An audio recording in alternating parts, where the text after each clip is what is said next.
All right, this question kind of scares people, and I'm going to borrow a strategy that we use on the reading section to kind of help us here, because just looking at the answer choices, none of these equations looks familiar, right? They're not lines, they're not quadratics, they're not things that I'm comfortable with because we see them a lot. This seems very specific to the story.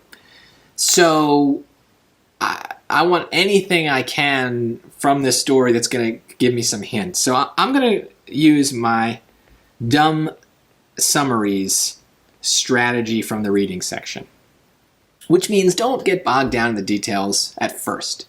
You might need the details, but if you kind of dumb yourself down and focus on the big picture stuff, it'll at least help you eliminate some answers, and hopefully then, once you've gotten rid of some garbage, you can kind of notice the differences between what's left and make an informed decision. So I'm going to show you what I mean by like the dumb stuff, the big picture ideas. So let me highlight the big things as I go through. The average annual energy cost for a certain home is $4,334. The homeowner plans to spend $25,000 to install a geothermal heating system. The homeowner estimates that the average annual energy cost will then be $2,712. Which of the following inequalities can be solved to find T, the number of years after installation at which the total amount of energy cost savings will exceed the installation cost? So savings exceed the installation cost. That's all I notice at first. So what am I going to do? I'm going to say the savings is greater than the cost. Savings is greater than cost. Now, when I go to my choices, or when I go to my, when I go to the choices, notice the consistent things is that $25,000 is there. And I did get some information about what that meant, right? So now I'm going to start to replace my dumb summary version with some more concrete information. So what is the $25,000? That is the cost, right? To install it, the installation cost.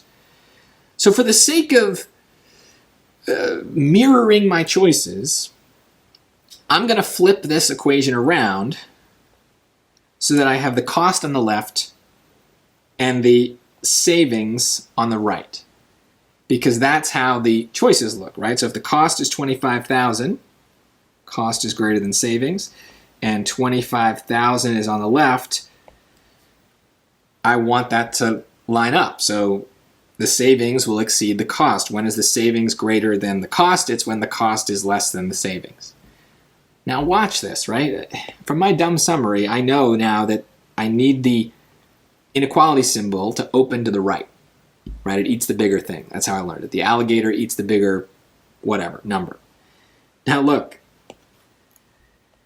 for A, it's facing the other direction. For B, it's the right direction. That seems good. For C, it's facing the wrong direction. And for D, it's facing the wrong direction. So it's probably B. Just from the dumbest version of this story that I could come up with, without even putting in all the numbers. Just understanding the difference between the cost to install and the savings that they get from installing. Just understanding those two ideas, even without numbers, I'm able to come up with the correct answer. It won't always work that way, but it's a start.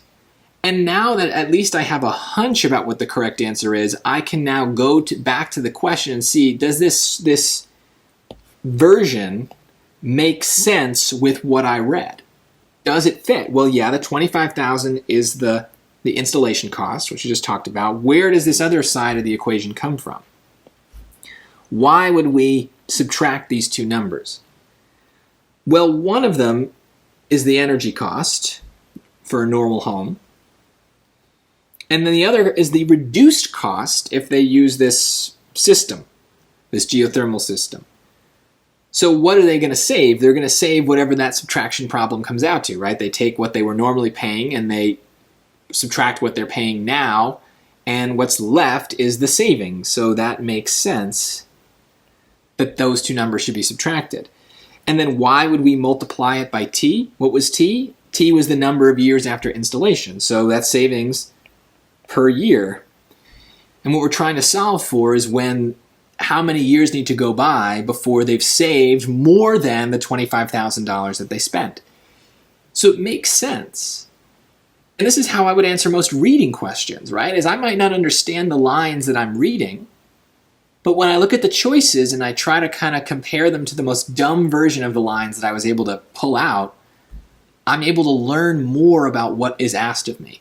I'm able to notice things that I wasn't able to understand before. And so I can suddenly see, okay, well, this is the choice that seems to match my dumb summary, and here's all the other information that the choice contains. And I can find it in the lines and the same way that I'm finding it here in the question. So it's unusual for a math question to be like this, but it just goes to show that a lot of times on the SAT in any section, when things are confusing, it's kind of more in your head. And you can play dumb and not worry at first about being confused and work off of what you're not confused by.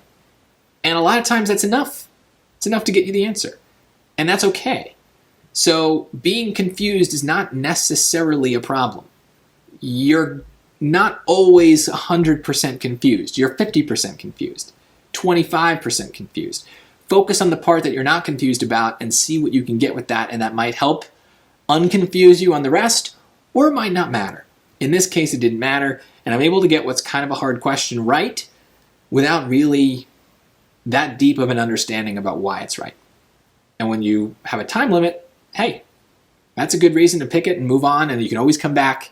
You can always review it again, but you've got a solid answer that you're pretty confident about without having done a lot of work. So I'd say that that's a win.